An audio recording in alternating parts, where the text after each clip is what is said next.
Dining with Divine Divina.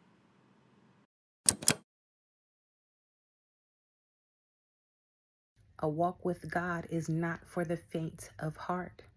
It isn't easy.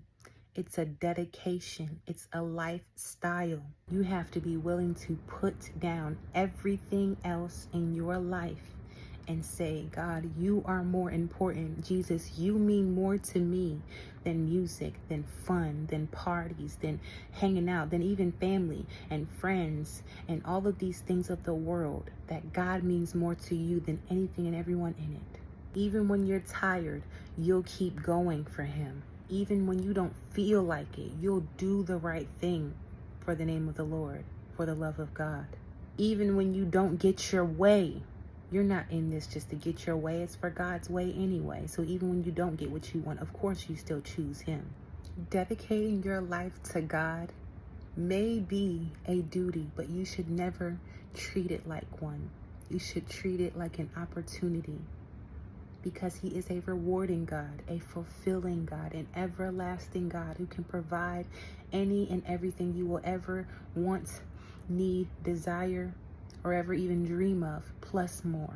Imagine having someone in your life who gives you any and everything that you could ever want before you could even think of it or ask for it. Imagine them just doing it all for you. Wouldn't that make you want to give them anything they ever wanted? Wouldn't that make you want to fulfill their desires? And that is what it's like having a relationship with God. When he sees that you are so willing to lay down your life for him, he looks at you and asks you, well, what do you want?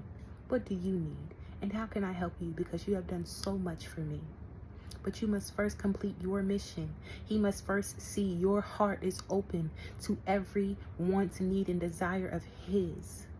That you have laid down your life for him, and he will give you your heart's every desire. Just remember to lay down your life for him first. Don't be in the midst of giving to God, but harboring in your heart your own wants and desires. Idolizing, well, I really want this thing, and I'm really hoping for this thing in return if I do this for him. That is loving under conditions. Loving only if he provides you with something that you want. Lay down your life to him. Give up everything that you want and need.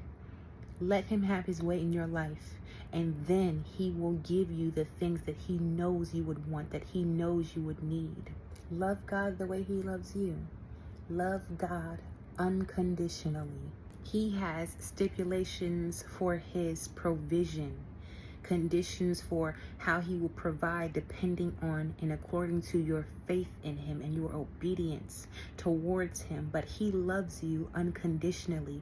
He doesn't love you only under the conditions of if you act right, or if you do what he says, or even if you have faith in him. He loves you without any conditions. He loves you regardless of any of those things.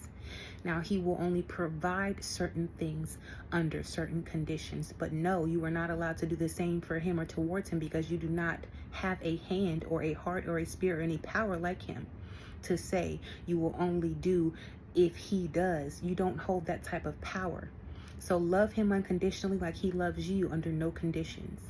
He only provides under certain conditions, and you have no authority to only provide under certain conditions. Love God unconditionally. Thank you for dining with Divine Divina.